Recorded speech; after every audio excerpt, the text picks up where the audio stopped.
네, 감사합니다. 네. 저는 제가 마스크를 쓰는 거를 얘기를 해야 되나 말아야 되나 고민하고 있었는데 목사님도 말씀해 주셨네요. 감사합니다. 왜냐면은 어떤 분들이 아니 전사님 코로나 걸렸는데 왜 계속 나오냐고 그랬대요. 코로나 걸린 게 아니라 좀 수술을 하고 그래서 좀 불편해서 그렇습니다. 오늘 본문은 의미가 있어요. 첫째는 1차 전도 여행이 끝나는 부분으로 아주 의미가 있고, 두 번째는 오늘 본문에 나오는 그 루스드라 오기 전에 바울이 이고니온이라는 지역에서 전도를 했는데 거기서 이방인들한테 돌로 맞아 죽을 뻔했거든요. 그래서 피신해서 온 거예요. 피신해서 왔는데 여기서 거의 돌로 맞아 죽을 뻔했어요. 맞았죠, 실제로 돌로 맞았어요. 그래서 정신을 잃고 거의 죽는 지경까지 가는 그런 사건이 일어났어요. 피신해서 왔는데 거기서 또 엄청난 고통을 당한 겁니다. 19절에 보니까 그들이 돌로 바울을 쳐서 죽은 줄로 알고 시외로 끌어냈다. 저는 돌에 안 맞아봐서 모르겠는데 어렸을 때 그 돌 맞은 친구가 있었어요. 근데 그 소리가 아주 둔탁한 소리가 나더라고요. 퍽. 근데 하여튼 거기 막 피가 나고 그랬던 것 같아요. 근데 오늘 죽게 될 정도로 맞은 것 같아요. 그러니까 뭐 한두 번 맞은 게 아니에요. 돌로 막 맞고 그런 것 같아요. 근데 신기한 게 20절에 보니까 바울이 다시 깨어났어요. 깨어나서 다시 그 성으로 들어갔죠. 그리고 더베라는 지역으로 갔다가 다시 이 돌 맞은 이 지역, 이 루스드라로 또 와요. 우리 세상적인 기준으로 볼 때 이 사람 배짱이 좋은 건가? 바울은 용기가 있는 건가? 배짱이 좋은 건가? 그렇게 뭐 우리 단순하게 말할 수 있어요. 그런데 22절에 보니까 꼭 그런 것 같지만 않아요. 제자들의 마음을 굳게 하여 이 믿음에 머물러 있으라 권하고 또 우리가 하나님의 나라에 들어가려면 많은 환난을 겪어야 할 것이다. 이건 뭐냐면은 일종의 이런 거예요. 돌 맞아 죽은 경험을 하고 난 후기예요. 후기 같은 거예요. 지금 간증 같은 거예요. 본인의 심정이 잘 반영돼 있어요. 믿음 지키려면 어떻게 해야 된다는 거예요. 환난을 당한다. 겪어야 한다. 그러면서 하는 말이 뭐예요? 마음을 굳게 하고 믿음에 머물러 있어라. 환난도 뭐 보통 당하는 게 아니에요. 뭐라고 되어 있습니까? 많은 환난을 겪게 된다. 그러니까 이런 환난 가운데 가져야 되는 태도가 뭐예요? 더욱더 굳건한 믿음 지켜야 된다. 적어도 본인은 그렇게 좀 하고 있다는 거죠. 적어도. 물러나지 않겠다. 오늘 이 바울의 이 결단의 모습이 있습니다. 오늘 이 모습 속에서 배울 수 있는 거 오늘 한 가지만 정리하겠습니다. 오늘 본문을 통해서 깨달을 수 있는 것은 하나님은 우리에게 때로는 뺄셈의 믿음으로 역사하신다는 거예요. 바울이 루스드라 지역에서 복음 전하고 안진뱅이를 막 일으키는 이적을 다 했었어요. 그랬더니 그때 당시에는 제우스 헤르메스다. 그 제우스가 다시 내려왔다. 그렇게 좋아했던 사람들이 유대인들한테 설득당하고 그러니까 돌로 쳤어요. 그래서 거반 죽은 것 같으니까 시외로 끌고 내칩니다. 그런데 20절에 보니까 그렇게 돌 맞아 쓰러진 바울을 제자들이 삥 둘러섰다고 나와요. 그죠? 왜 둘러섰는가? 첫 번째, 돌에 맞은 바울이 걱정이 됐겠죠? 두 번째는 뭐냐면은 벵겔 같은 신학자는 뭐라 그러면 바울이 움직이지 않아서 죽은 줄로 알고 죽었으면 뭐예요? 장례를 치르려고 확인하는 가정을 하고 있다. 이렇게도 썼어요. 그리고 디모데후서 3장 11절에 보니까 이때 삥 둘러서 있었던 제자들 중에 디모데가 있었던 걸로 추정이 돼요. 여하튼 간에 20절에 보니까 바울이 이렇게 일어났어요. 원어상에는 보니까 갑자기 이렇게 일어난 것처럼 되어 있습니다. 하나님의 은혜죠. 기적적으로 일어났어요. 분명히 심하게 맞은 거는 분명한 건데 하나님의 은혜로 정신을 차렸습니다. 그런데 더 놀라운 건 일어나서 자기를 핍박하고 자기 때렸던 돌로 막 쳐 죽이려고 했던 그 성읍으로 다시 들어가요. 그랬다가 이튿날 바나바와 함께 더베라는 지역으로 갑니다. 여러분들, 우리가 보통 상식이면은 자기를 돌로 쳐 죽이려고 했던 사람들이 모여 있는 곳에 어떻게 또 다시 가요? 그죠? 말도 안 되는 거죠. 이틀 뒤에 더베라는 지역으로 갔습니다. 피신 간 건가? 오늘 21절에 보니까 거기서도 뭐예요? 또 복음 전해요. 거기서 복음을 전해서 많은 사람들이 제자가 되었다라고 나와요. 그러니까 바울은 자나깨나 복음 전하는 생각만 했던 것 같아요. 그럼 더베에서 복음을 전했습니다. 그럼 어떻게 합니까? 21절에 보니까 다시 루스드라로 왔고 또 이고니온으로 가고 안디옥으로 돌아갑니다. 이게 뭐냐면은 바울이 1차 전도 여행을 그 지도로 그리면은 시계 방향으로 이렇게 가요. 시계 방향으로. 그래서 처음에 수리아 안디옥서부터 시작해서 쭉 가요. 맨 마지막에 더베. 그러니까 다 끝났잖아요. 전도가 다 끝났어요. 그러면은 이 더베라는 데서 다소로 내려가서 배 타고 원래 선교지 그 자기 파송받았던 데로 가면 끝나는 거예요. 그런데 그런 쉬운 길이 있었는데 어떡합니까? 다시 시계 반대 방향으로 자기가 왔던 대로 다시 그대로 가요. 다시 그대로 다 갑니다. 심지어 거기에는 자기한테 지금 돌로 막 쳐 죽이려 했던 루스드라도 있고, 그렇게 해서 다시 돌아갑니다. 주석에 보니까 바울의 사명감이라고 돼 있어요.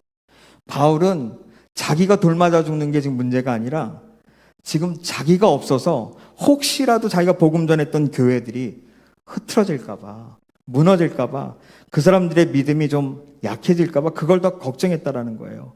그리고 나서 23절에 가니까 어떡합니까? 교회에 또 장로들을 세우는 모습도 나오고, 또 처음 출발했던 수리아 안디옥엔 도착해서 바로 쉴 것 같은데 쉬지도 않았어요. 27절에 가니까 뭐예요? 성도들과 교회 리더들을 또 모읍니다. 그리고 세계 최초로 선교 보고하는 장면도 거기에 나와요. 그리고 나서 28절 오늘 끝에 가면 마지막에 쉬는 장면이 나와요. 학자들은 1년 정도 쉬었을 거라고 봐요. 1년 정도 쉬고 다음 2차 선교를 준비했을 것이다. 그러니까 바울은 여러분들 정말 복음의 열정과 어떤 교회를 세우려고 하는 열정을 가지고 있었어요. 그래서 마치 쉼이 없는 그런 군인과 같은 모습이에요. 군인이 어떻게 합니까? 쉬어도 다음 전투를 준비하면서 쉬죠. 그렇다라는 거예요. 그 미국 샌디에고에 가면은요, 그 항구에 전투함, 구축함들이 막 들어와요. 거기 들어오는데 한 번 나갔다 들어오면 뭐 며칠씩 또는 몇 주씩 거기에 정박을 합니다. 그런데 그 배가 가만히 있으니까 그 뭐 그냥 가만히 있는 것처럼 보입니까? 실제 그렇지 않다라는 거예요. 그 안에 들어가면 거기서 계속 다음 훈련을 해서 무기를 재정비하고 식량도 다시 채우고 엔진을 점검하고 모든 전자기기들 망가졌던 거 다 하고 고친대요. 결국은 군인들은 쉬는 게 아니라는 거예요. 쉬는 것도 결국 뭐 하는 겁니까? 다음 훈련을 해서 준비한다는 거예요. 여러분들 이게 왜 그런가? 목적이 달라서 그래요. 크루즈 유람선은 목적 자체가 쉬는 거예요. 그거는 그냥 타면은 좀 쉬는 거예요. 휴식을 취할 수 있습니다. 그러나 전투하면 목적 자체가 달라요. 그 본질은 쉬어도 쉬는 게 아니에요. 다음 거 준비한다는 겁니다. 우리가 오해하는 것 중에 하나가 뭐냐면 예수님이나 바울의 모습이에요. 저는 어렸을 때 저희 집에 예수님의 그 액자가 있었어요.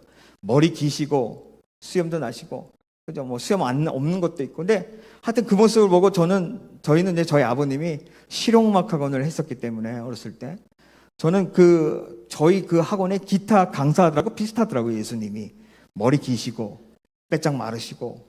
그래서 예수님도 음악하는 사람인가? 뭐 그런 생각 많이 했어요. 예술가인가? 그 여러분들 예수님의 그 머리카락 같은 거 여러분들 이렇게 포토샵으로 싹 지우고 이런 거 있거든요. 인터넷에 한번 보세요. 얼굴을 너무 예쁘게 그려내고요. 요즘에 아이돌하고 비슷해요. 그렇게 잘 그려놨다고요. 그런데 실제로 이사야서에 보면은 예수님의 모습은 어떻습니까? 굉장히 거칠어요. 그리고 못생긴 것 같아요. 너무 거칩니다. 투박합니다. 요한복음 2장 15절에 보니까 예수님이 노끈으로 채찍을 만들고 막 양, 소 막 다 성전에서 내쫓으시고 돈 바꾸는 사람들의 돈을 다 쏟아 막 버리시고 막 상을 엎어 버리시고 분노가 있어요. 예수님 안에 야성이 있었다고요. 그죠? 그런 미소년, 그런 그림 잘 안 맞습니다. 사도 바울도 마찬가지예요. 우리는 사도 바울이 신약 성경에 3분의 1이나 썼으니까 이 사람 엄청 똑똑하구나. 하도 우리가 설교 때 학식과 율법에 능한 자, 로마 시민과 뭐 이런 수식어가 붙으니까 바울이 이거 엄청난 엘리트구나. 그래서 우리가 어떤 이미지로 자꾸 접근을 하냐면 바울을 샌님으로 접근을 해요. 도련님, 샌님 이런 이미지가 커요. 그런데 바울이 실제로 그랬습니까? 바울의 모습이 그랬어요? 고린도전서 11장 23절에서 쭉 보면은 본인이 수없이 감옥에 갇혔다라고 말해요. 매도 수없이 많이 맞았다. 여러 번 죽을 뻔했다. 40에 하나 감한 매, 39번씩 5번 매 맞았다. 그러니까 195대 맞은 거예요.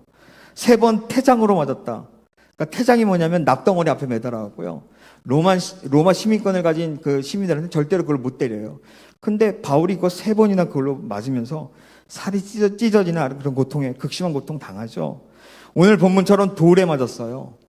배가 3번이나 파손했어요. 한 주 동안은 밤낮 갇힌 것처럼 고립돼 있었고 여러 번 강물에서 위험을 당하고요. 강도, 동족들의 살해, 이방인들의 살해 위협에 그렇게 당했었어요. 여러분들 이런 걸 다 견뎌냈다고요, 바울이. 그럼 생각해 보세요. 얼굴이 샌님 같았을까요? 도련님 같았을까요? 제가 볼 때는 아마 거의 오늘 지금 이 본문에는 이 모습, 돌 맞아 거반 죽을 것 같은 그런 모습, 피를 흘리고요, 막 머리에 막 흉터 자국이 있고요, 온 팔다리에 막 찢어진 자국들이 있고 피를 줄줄 흘리면서 근데도 어떻게 열정으로 복음을 전하는 그런 야성이 있다라는 거예요. 여러분들 바울은요 어떻게 살았냐면 정말 탱크처럼 살았어요. 우리 뭐 탱크 목사, 홍민기 목사 뭐 이런 얘기 하잖아요. 탱크처럼 산 것 같아요. 그러니까 우리들의 모습과는 좀 정반대죠. 우리가 착각하는 것 중에 하나가 뭐냐면 우리는 교회를 심리적인 안식처로 생각할 때가 많아요. 왜 그런가? 그만큼 세상에서 쉼이 없으니까 그래요. 세상에서 휴식을 못하고 쉼이 없으니까 맨날 이리 치고 저리 치니까 교회를 안식처로 생각을 많이 해요. 그래서 교회에 오면 좀 위로받고 싶은 마음이 있어요. 그죠? 한 주 동안 지쳤으니까. 그런데 여러분들 사실 성령 충만하면 어떻게 됩니까? 그렇게 안 돼요. 다 뛰쳐나간다고요. 전투 군인처럼 탱크처럼 나가서 싸우게 된다고요. 생각해 보시면 사도행전의 성령의 역할이 뭐예요? 성령이 계속 뭐합니까? 안주하는 곳을 다 떠나게 만들어요. 사도들을 이끌고 사방 팔방으로 흩어버리고 예루살렘도 다 떠나게 만들고 복음이 전파되게 하죠. 예수님이 첫 공생애를 시작할 때 사탄하고 첫 대결을 하잖아요. 그때 강야로 나가요. 여기 누가 이끌었다고 나옵니까? 성령님께서 이끌었다고 나와요. 성령께서 이끄는 것은요, 대부분 쉬는 곳이 아니에요. 대부분 광야, 싸우는 곳, 영적 싸움이 있는 곳으로 성령께서 이끌어 간다라는 거예요. 우리가 마태복음 11장 28절에 수고하고 무거운 짐진 자들아 다 내게로 오라 내가 너희를 쉬게 하리라. 우리가 이 말씀만 듣고 있으니까 교회 가면 쉴 수 있나 보다. 예수 그리스도 믿으면 좀 쉼이 있나 보다. 물론 맞아요. 그런데 여기서 쉬게 하리라는 이 의미는 그 의미가 아니에요. 우리의 죄된 그 짐을 벗어버리게 한다는 의미예요. 영적인 쉼, 영적인 영원한 구원을 의미한다라는 거예요. 죄짐 같은 것들을 다 벗어버렸습니다. 예수님께서 십자가에서 대신 져줬어요. 그럼 어떻게 해야 돼요, 이제는요? 어떻게 해야 됩니까? 성령께서 나가서 싸우게 하신다라는 거예요. 나가서 안 싸우고 싶어도 싸우게 하셔요. 바울이 디모데후서 4장 7절에 보니까 내가 선한 싸움을 싸우고 나의 달려갈 길을 마치고 지금 디모데후서가 언제 쓴 거예요? 바울의 거의 노년 마지막 정말 사형을 앞두고 정말 이제 죽을 날을 앞두고 쓴 거거든요. 그런데 자기 인생을 되돌아보면서 뭐라 그래요? 자기가 선한 싸움을 싸우고 싸움꾼이라는 거예요. 싸움꾼. 자기가 계속해서 영적인 싸움을 싸웠다라는 거예요. 뭐 하기 위해서? 믿음을 지키기 위해서. 그러므로 우리가 깨달아야 될 게 뭐냐면 우리의 성도의 삶 가운데는 늘 영적인 싸움이 있어요. 영적인 싸움이 없으면 그게 더 이상한 거예요. 영적인 싸움이 없이 그냥 정적의 그런 삶, 그것이 더 이상한 거라는 겁니다. 성령은 반드시 하나님께서 사랑하는 성도들은 반드시 싸움의 장소로 영적인 전투의 장소로 내보낸다라는 거예요. 그러므로 애초에 뭘 버려야 되냐면 예수 믿고 싸움 없이 사는 삶, 그런 거 없다라는 거예요. 그런 거 성경에 어디에도 없습니다. 저희 학교에 프레스틀리라는 그 교수님이 있어요. 이분이 신학자이면서도 심리학자입니다. 이분이 이제 주로 뭐라 하냐면은 성경의 인물들의 심리를 연구하세요. 예를 들어서 야곱의 심리는 어땠을까? 우리가 이삭에 대해서는 별로 생각 안 해보잖아요. 이삭이 아버지가 칼로 찌르는 그 순간에는 어땠을까? 그런 심리적인 것들을 연구하는 학자예요. 그런데 이분이 이런 얘기를 하더라고요. 넓은 집에 평안하고 고요해 보이는 잔디밭, 정원, 수영장이 있으면 더 좋아.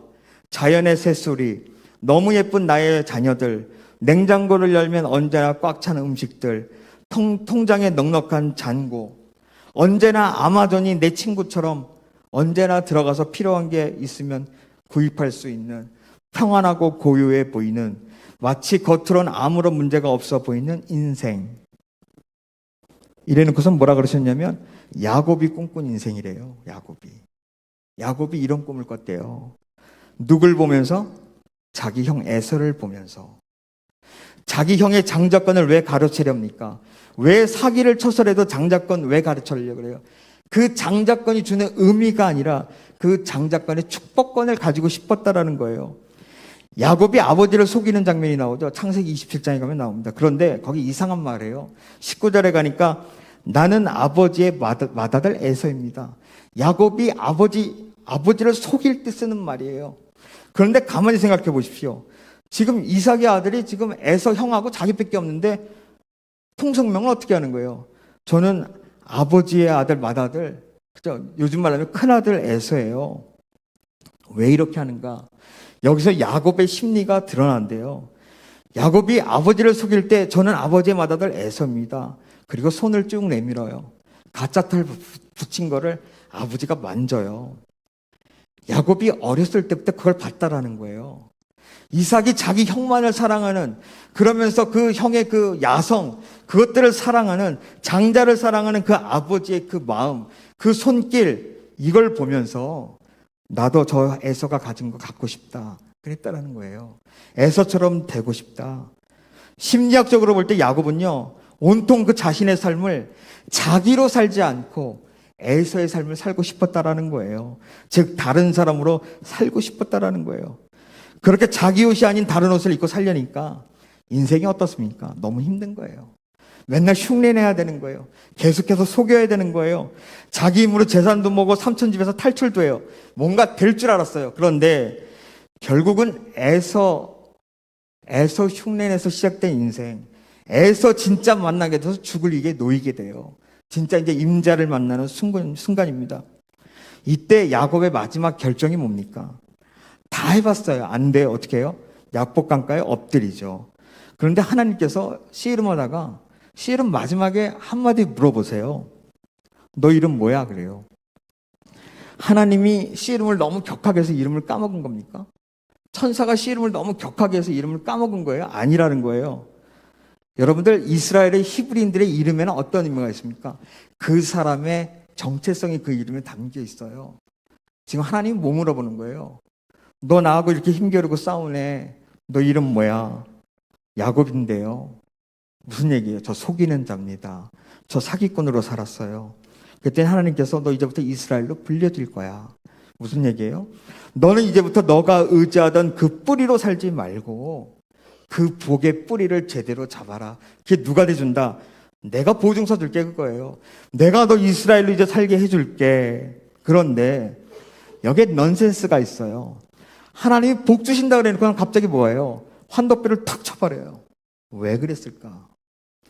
두 다리로 멀쩡하게 살아도 될까 말까인데 다리를 절개 만드시죠. 드디어 에서하고 400명의 형과 400명의 군사들이 앞에 막 다가와요. 형이 여러분들 에서가 이때까지만 해도 마음 가운데 뭐가 있었냐면 성경에 보니까 심중에 죽이려고 그랬어요. 죽이려고 몇 번을 결단을 해요. 그런데 에서가 멀리서 봤는데도 딱 보니까 야곱이에요. 야곱이 비단옷 걸치고 재산 다 들고 그렇게 허례허식하면서 나왔으면 제가 볼 땐 단칼에 죽었어요. 그런데 에서가 볼 때 지금 자기 동생 야곱이 혼자 와요. 쩔뚝쩔뚝거리면서. 씨름을 했으니 얼마나 몰골도 또 말이 아니겠습니까? 에서가 동생을 보자마자 야곱을 보자마자 와락 끌어안고 울죠. 하나님께서 친 환도뼈 다리 저는 거 세상 기준으로 볼 때 절망이에요. 약함이에요. 그런데 그것 때문에 목숨 건져요. 야곱은 이때부터 인생의 삶의 뿌리가 바뀝니다. 우리는 안정적인 거 되게 좋아하죠. 워라벨이라는 말이 있어요. Work and Life Balance. 이 말 줄여서 젊은 사람들이 많이 써요. 일과 삶의 균형이 되게 중요하다는 거예요. 일과 쉼의 균형도 되게 중요하다는 거예요. 모든 인간은 삶의 안정적인 균형을 되게 중요하게 생각한다는 거예요. 여러분들 시소, 우리 놀이터 가면 시소 있지 않습니까? 시소 이론이 있어요. 시소가 5대5로 중심축이 딱 맞으면 어떻게 돼요? 안정권에 들어가요. 절대로 한쪽으로도 기울지 않습니다. 안정적이에요. 그런데 여러분들 시소가 어떠한 일도 안 일어나는 5대5의 그 중심축, 안정권, 보기에 좋은데 에너지는 빵이에요, 빵. 거기에서는 어떠한 에너지도 안 나와요. 어떠한 힘과 능력도 안 나와요. 언제 나옵니까? 한쪽으로 몰릴 때. 이쪽으로 몰렸다가 저쪽으로 쏠릴 때, 집중할 때, 그때 에너지가 생성이 된다는 거예요. 저는 야곱이 한 가지 오해하고 있었던 것이 있다고 생각합니다. 뭐냐면 장자의 축복권을 자기가 쟁취할 수 있다고 생각한 거예요. 그런데 생각해 보십시오. 이 장자의 축복권은 그 본질적으로 볼 때 아버지 이삭으로부터 오는 게 아니었어요. 이거 누구한테 오는 거예요? 그 뿌리가 하나님이에요. 여기에 인사이트가 있어요. 우리는 여러분들 움직이지 않는 그 시소를, 정지되어 있는 그 시소를 축복으로 봐요. 그 안정됨을 축복으로 본다고요. 그래서 그거를 얻기 위해서, 그 안정됨을 얻기 위해서 어떻게 해요? 계속해서 내 힘으로 나가요. 그런데 하나님은 그게 아니라니까요. 하나님은 그 시소를 틀어버려요. 그 몰림을 틀어버려요. 쏠림이 있게 만든다고요. 한마디로 환도벌을 부러뜨려서 다리를 쩔뚝거리는 만드는 인생을 만들어요. 그리고 하나님이 축복하세요. 그것이 하나님의 방법이라는 겁니다. 우리 삶에 정지되어 있는 그 밸런스 부시고 하나님께서 깨주시는 시소가 한쪽으로 쏠리게 만드는 그 만드심으로 세상 가운데 나가게 하고 애석 가운데 나가게 한다는 거예요. 마치 믿음이 떨어지는 것 같은 그런 뺄셈의 믿음, 마이너스 인생, 메이저리그가 아닌 마이너 같은 삶을 통해서도 하나님께서 뭐예요? 역사하신다는 거예요. 그것을 통해서 오는 그 축복, 환도배의 그 축복이 있다라는 거예요. 오히려 하나님이 주시는 그 진정한 장자의 축복을 주신다는 겁니다. 그러므로 뺄셈의 인생, 내 인생이 지금 뺄셈의 인생 같다, 뺄셈의 믿음 같다, 두려워할 필요 없다라는 겁니다. 그러므로 여러분들 스스로 시소의 안정감을 찾으면 안 돼요. C.S. 루이스가 말했습니다. 스크립테이프에 뭐라 그랬습니까? 마귀의 최고의 전략이 뭐예요? 우리의 인생이 되도록이면 아무 일도 안 일어나게 만드는 거예요. 그게 마귀의 최고의 전략이래요. 왜요? 아무 일도 안 일어나 보십시오. 하나님을 안 찾아요. 하나님께 나오지 않는다는 겁니다. 여러분들 인생에는 두 가지 형태의 사람이 존재해요. 하나는 인생의 모토가 자기 보존이에요. 자기 보존. 이런 사람들은 늘 자기를 보호하려고 그러고 자기 가족을 보호하려고 그 보존의 인생을 살아요. 그런데 여러분들 인생을 자기 보존으로 살면 반드시 부딪히는 게 있어요. 성령과 부딪혀요. 성령은 정반대의 성격을 가지고 있거든요. 여러분들 만약에 바울이 고린도전서 11장에서 말하는 그 고백들, 그걸 만약에 자기 보존의 차원에서 그걸 다시 한번 써본다면 바울이 어떻게 했을까요? 감옥에 갇힐 때마다 하나님, 저 감옥에서 나가게 해주세요. 하나님 고통스러워요. 감옥에서 나가게 해주세요. 매를 195대나 때린대요. 한 대만 맞게 해주세요. 태장으로도 때린대요. 하나님 저건 못해요. 저 절대 못해요. 하나님 배 타고 가는데 폭풍 온대요. 하나님 폭풍 안 오게 해주세요. 무인도에 고립되지 않게 해주세요. 사람들이 지금 돌로 다 쳐 죽이려고 하는데 이왕이면 맞는 거 돌로 안 맞게 해주고 맨손으로 맞게 해주세요. 유대인들이 저 살해하려고 하는데 저긴 못 가겠어요. 자기 부존으로 여러분들 기도하면은 온통 기도가 다 뭐예요? 뭐 해주세요. 뭐 해주세요. 뭐 해주세요.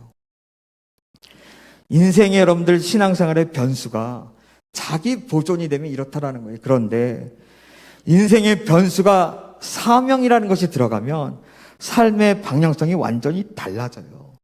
삶의 방향성이 사명을 기준으로 두고 생각합니다. 그러면 기도도 달라진다는 거예요.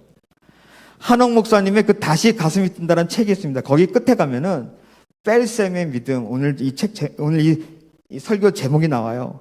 여기 보면 이런 게 나옵니다. 창세기 22장 2절에 보면 아브라함이 독자 이삭을 번제로 드리는 구절을 설명하는데 이렇게 설명을 해요. 하나님은 아브라함에게 무엇을 주기 위해 오신 것이 아니라 빼앗기 위해서 오셨다. 그동안 모든 것을 덧셈으로 주셨다면 이제 뺄셈으로 빼앗아 보려고 하신다.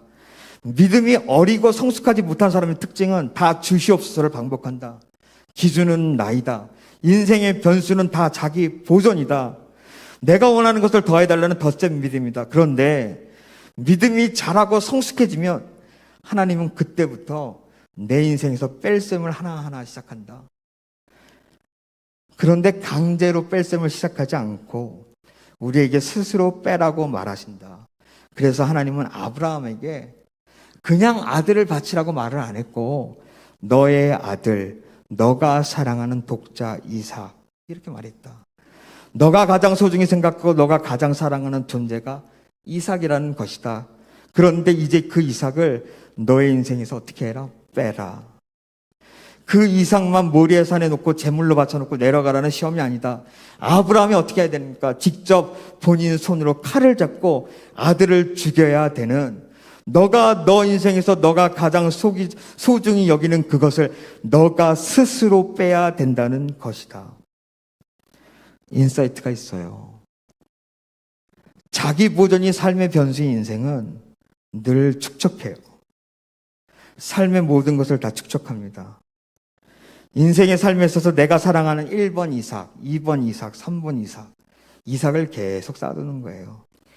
그런데 사명이 인생의 변수가 되는 사람은 삶에서 자기가 좋아했던 그 이삭을 하나씩 빼요. 뺄셈의 믿음으로 돌아서는 거예요. 그런데도 마음에 기쁨이 있어요. 왜 그래요? 삶의 기준이 바뀌었기 때문입니다. 내 안에 이삭들이 다 사라지고 그 안에 하나님께서 들어오시기 때문이라는 거예요. 성령은 이것을 해서 우리를 싸움터로 내몬다는 거예요.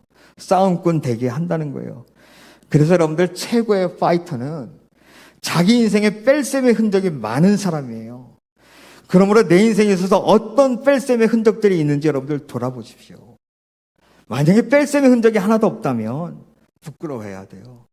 하나님 앞에 어떻게 섭니까? 짧아야 80년, 길어야 100년인데 하나님 앞에서 섰을 때 너는 인생에서 넌 뭘 뺐니? 너의 이삭은 무엇이었는지라고 말할 때, 물어보실 때 어떻게 대답할 겁니까? 바울처럼 믿음을 지켰다고 말할 수 있으려면 인생의 수많은 뺄셈의 흔적들을 자랑할 수 있게 돼야 된다는 거예요. 이것이 여러분들 뺄셈의 믿음입니다. 바울의 원동력이 바로 여기 있었어요. 돌에 맞아 죽을 뻔한 경험을 하고도 다시 그 자리로 갈 수 있었던 것은, 이것 때문에 성도를 더 돌아보고 교회를 세우는데 목숨을 걸을 수 있었던 것은 뭐예요? 자기 영광이 아니라 뺄셈의 인생을 살았기 때문에 그럴 수 있었다라는 거예요. 그러므로 인생의 변수가 자기 보존이 되면 안 됩니다. 하나님은 그러면 어떻게 하십니까? 바로 그 시소를 기울게 만들어요. 하나님은 강제로 해도요, 우리의 안정된 그 시소의 5대5를 확 기울게 만들어요. 뭐하게? 빼라고. 뺄셈의 믿음을 다시 가지라고 시소를 막 흔들어 버립니다. 그러므로 안정이 중요한 게 아니라 우리 크리스찬들은, 성숙한 믿음의 성도들은 뭐예요? 뺄셈의 인생 가운데 너무 많다 하더라도 그것 때문에 기뻐할 줄 아는 그런 인생이 돼야 된다는 겁니다. 오늘 이러한 뺄셈의 믿음을 갖는 저와 여러분 되시기를 주님의 이름으로 축원드립니다. 기도하겠습니다.